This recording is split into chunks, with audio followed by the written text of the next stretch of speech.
Hello everyone, good morning to all of you.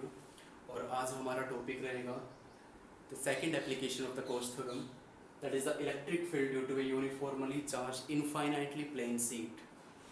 Plane sheet के बारे में आज हम समझेंगे किस तरीके से हम इलेक्ट्रिक फील्ड फाइंड आउट करेंगे।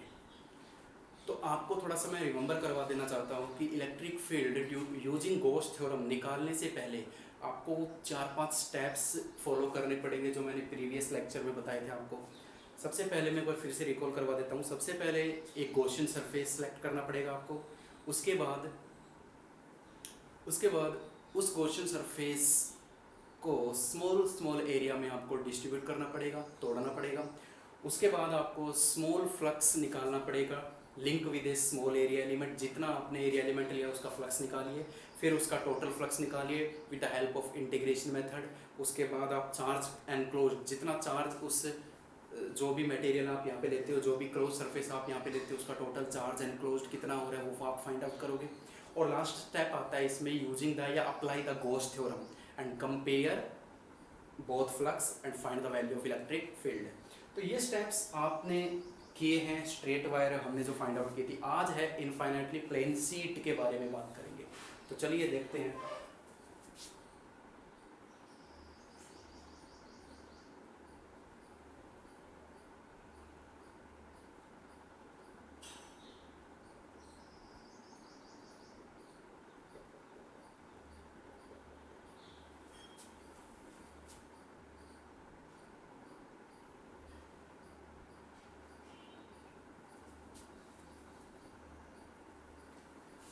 ठीक है, वही काम किया है जो मैंने पिछली एप्लीकेशन में किया था।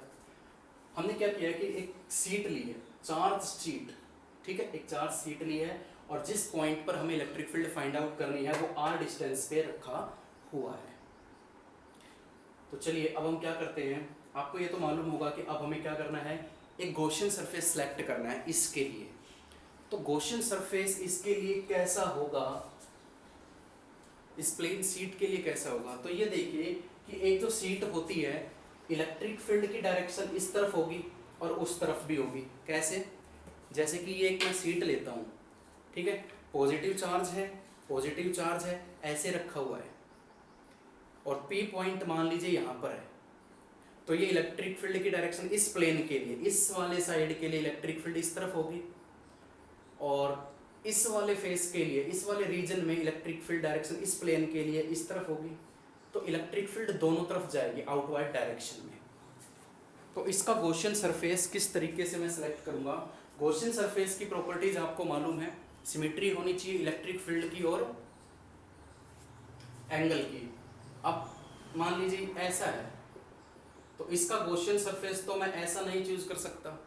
मान लीजिए इसने इलेक्ट्रिक फील्ड ऐसे निकाली, इस तरफ भी निकालेगा ये यूनिफॉर्म इलेक्ट्रिक फील्ड, और ये गॉसियन सरफेस मैंने सेलेक्ट कर लिया इसका। तो आपको मालूम है यहाँ पर इलेक्ट्रिक फील्ड इधर है, लेकिन इसका प्लेन ऐसा है तो ये एंगल, यहाँ प्लेन ये है, ये एंगल, यहाँ प्लेन ये है तो ये एंगल, यहाँ है ये पर, यहाँ पे ये प्लेन है तो एरिया वेक्टर इधर जाएगा, ये प्लेन है तो एरिया वेक्टर ये है ये। तो अलग अलग पॉइंट पर अलग अलग एंगल बन रहे हैं। तो इसको मैं एक गॉसियन सरफेस की फॉर्म में यूज नहीं कर सकता इस सीट के लिए। इस सीट के लिए वैसे तो एक स्फीयर एक गॉसियन सरफेस होता है, लेकिन एक पॉइंट चार्ज के लिए बताया था मैंने। ठीक है, तो अब हम देखो एक स्फीयर तो हो नहीं सकता, तो किस तरीके का एक गॉसियन सरफेस में इस सीट के लिए यूज करूंगा। तो हम सेलेक्ट करते हैं इसके लिए एक सिलेंड्रिकल गॉसियन सरफेस। अब आप कहोगे सिलेंड्रिकल तो स्ट्रेट वायर के लिए भी था। बिल्कुल हाँ, स्ट्रेट वायर के लिए भी सिलेंड्रिकल गॉसियन सरफेस हमने सेलेक्ट किया था और हमने प्रूव भी किया था गॉसियन सरफेस सिलेंड्रिकल होता है या नहीं है। सेम वही इसमें मैं करूंगा, लेकिन एक कंडीशन है। स्ट्रेट वायर में हमारा सिलेंडर कैसा था, वर्टिकली, और इसमें मैं कैसा यूज करूंगा, हॉरिजॉन्टली, क्योंकि दोनों पॉइंट मेरे इस तरफ है, वर्टिकल तो मैं कर नहीं सकता। तो देखिए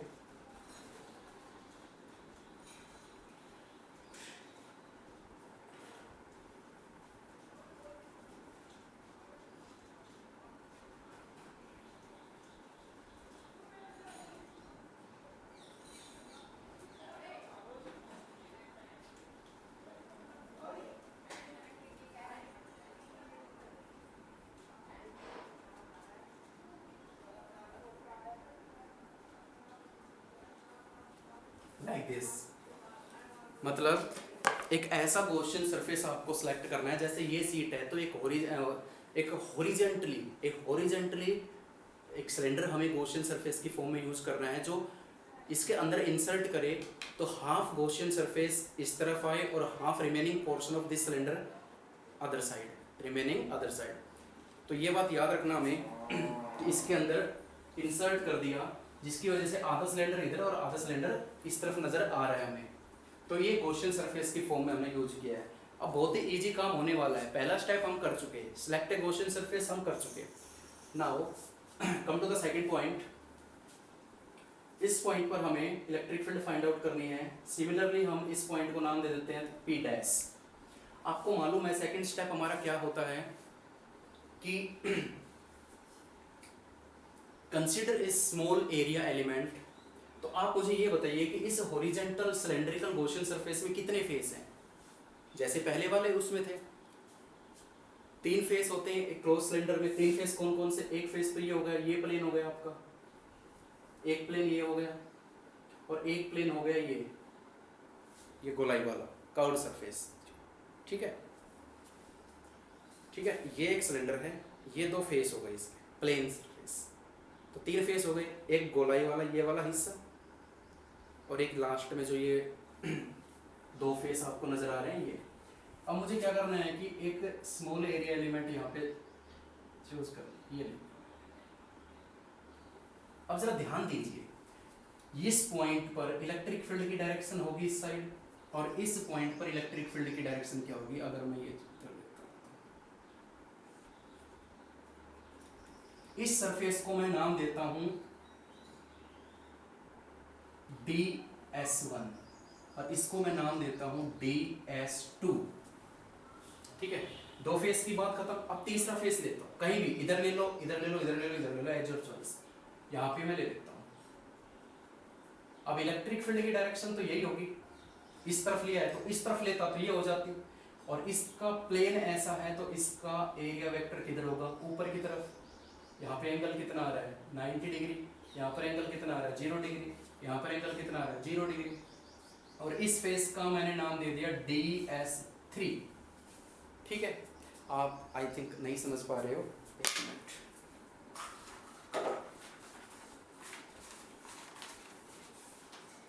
इस तरीके का एक सिलेंडर लिया हमने, तो इसका एक फेस तो ये हो गया, ये गोलाई वाला। तो यहाँ पे एक छोटा सा हिस्सा लिया मैंने, तो उसकी एरिया वेक्टर क्या होगा? ऊपर की तरफ। ठीक है, यहाँ पर इसका एरिया वेक्टर होगा ऊपर की तरफ। ठीक है, एक हिस्सा ये नजर आ रहा है आपको, इसका एक छोटा सा फेस लिया, तो इस प्लेन का एरिया वेक्टर इधर होगा, यानी DS1 की डायरेक्शन भी क्या होगी? इधर। तो एंगल कितना आ गया? 0। एक फेस आपका ये है, इस तरफ ये रखा है ऐसे, तो इधर एरिया वेक्टर की डायरेक्शन क्या होगी? इधर। और इलेक्ट्रिक फील्ड भी इधर जा रही है, यहाँ पर इलेक्ट्रिक फील्ड इधर जा रही है, एरिया वेक्टर भी इधर जा रहा है, तो ये देखिए DS1। एक और बात, इस फेस को S1 माना, इस फेस को S2 माना, और इस फेस को S3 माना, तो इसके छोटे छोटे टुकड़ों को क्या मान लिया? DS1, DS2, DS3। सिमिलरली ये हमारा सेकंड स्टेप था। अब आपको मालूम है क्या करना है, सेम वही मेथड, फ्लक्स फाइंड आउट करना है।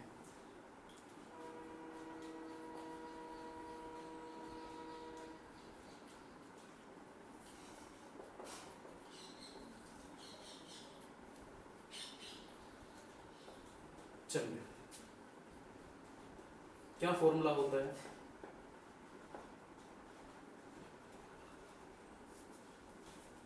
ठीक है, लेकिन ये जो सरफेस है पूरा क्लोज इंटीग्रल एस, ये 3 हिस्सों में टूटा है, तो इसको 3 हिस्सों में ऐसे लिख सकता हूँ, A into DS1 for S1, DS1 for S2, and E into DS3 for S3। Similarly वही एप्लीकेशन चल रही है यहाँ पे, ज़्यादा डिफरेंस नहीं। वेक्टर फॉर्म को हटाइए, E ds cos S1 के लिए एंगल कितना है? 0 डिग्री। S2 के लिए एंगल कितना है? Again 0 degree. एंड DS3 के लिए एंगल कितना है? 90 डिग्री।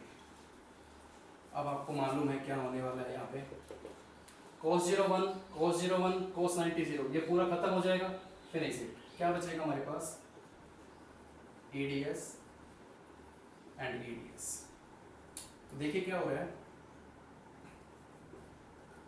टोटल फ्लक्स कितना आ जाएगा हमारे पास, ये देखिए इलेक्ट्रिक फील्ड DS1 है, ये DS2 है, ये S1 है, ये S2 है। अभी फिर से बताना पड़ेगा आपको एक बार कि बच्चों ये कंप्लीटली यूनिफॉर्मली हमने एक सिलेंडर माना था, जितना सरफेस एरिया इस सरफेस का है उतना ही सरफेस एरिया इस फेस का होगा, यानी S1 इज इक्वल टू, ये हो जाएगा S1 is equal to S2 is equal to S, तो क्या बन जाएगा ES ES, और ये आपको मालूम है इलेक्ट्रिक फील्ड यहां से बाहर आ जाएगी, एक DS DS1 is equal to DS2 is equal to S मान सकते हो आप वैसे। तो देखिए DS1 और DS2 इक्वल हैं, तो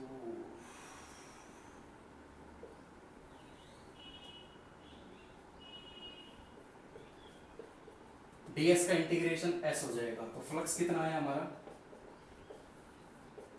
कुछ याद आ रहा है, बिल्कुल वही रिजल्ट आया है जो हमने पिछली एप्लीकेशन में किया था। और नेक्स्ट स्टेप हमारा क्या है, charge enclose, total charge enclose in this closed Gaussian surface.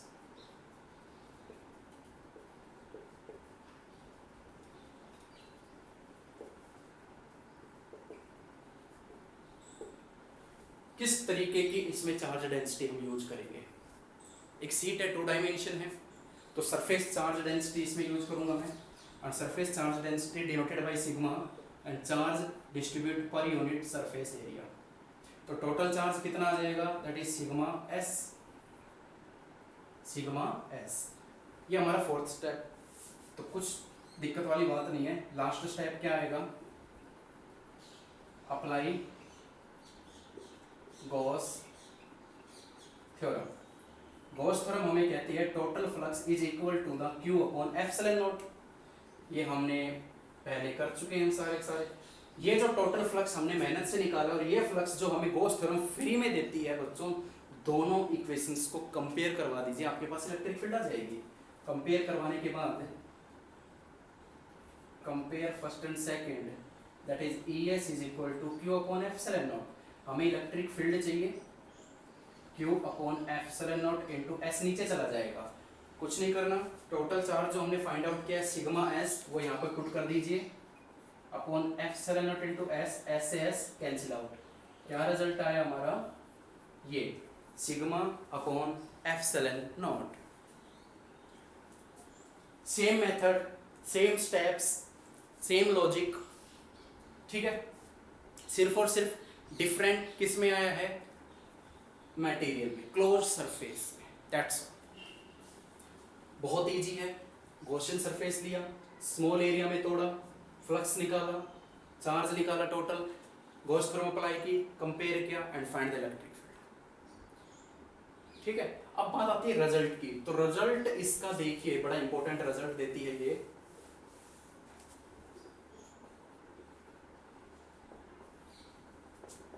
First result यहाँ पे देखिए कि इलेक्ट्रिक फील्ड है वो सिग्मा के डायरेक्टली, यानी जितनी ज़्यादा मैं चार्ज डिस्ट्रीब्यूट करता जाऊंगा उतनी ज़्यादा ये इलेक्ट्रिक फील्ड इंक्रीज करते जाएंगे। ओके, अपोन में क्या आ रहा है, एप्सिलॉन नॉट परमिटिविटी, ये कांस्टेंट है। अब बात अगर ये आए कि इस पॉइंट को मैं मान लीजिए ये एक सीट है, एक पॉइंट यहाँ है, एक पॉइंट यहाँ है, एक पॉइंट यहाँ है, P1 P2। मैं कहूँ, अगर मैं कहूँ इलेक्ट्रिक फील्ड कहाँ पर ज़्यादा होगी, मैं कहूँ इलेक्ट्रिक फील्ड कहाँ पर ज़्यादा होगी, P पर ज़्यादा होगी, P1 पर ज़्यादा होगी या P2 पर, due to this charge plane sheet. तो आप देखोगे कि यहाँ रिजल्ट में तो कहीं भी डिस्टेंस का नाम नहीं आ रहा। तो सेकंड रिजल्ट हमें क्या मिलता है कि जो electric field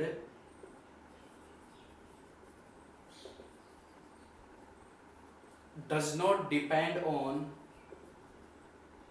distance of point from the charge distribution. जब आर आ ही नहीं रहा, इसका मतलब इलेक्ट्रिक फील्ड डिपेंड ही नहीं कर रही डिस्टेंस के ऊपर, तो पॉइंट कहीं भी रखा हो इलेक्ट्रिक फील्ड सेम रहेगी।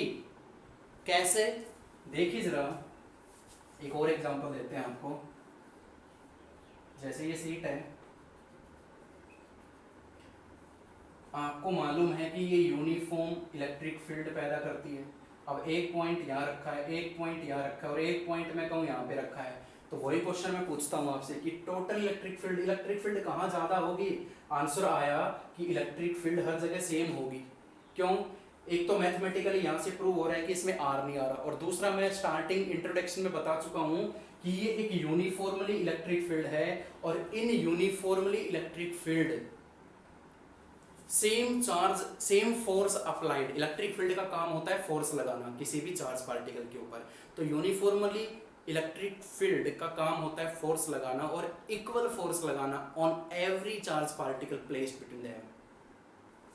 तो आप कहीं भी चार्ज पॉइंट को रख दीजिए, हर जगह फोर्स क्या होगी, इक्वल लगेगी। और according to E is equal to F upon Q, जब ये सेम है तो आपको मालूम होना चाहिए कि E भी सेम होगी, यानी electric field is same everywhere, every point in the uniform electric field. तो ये रिजल्ट हमेशा याद रखना। That is all about the electric field due to a uniformly charge infinitely plane sheet. I hope clear हो गया होगा, बहुत easy steps है इसके।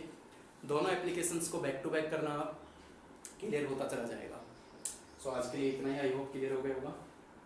So thank you so much.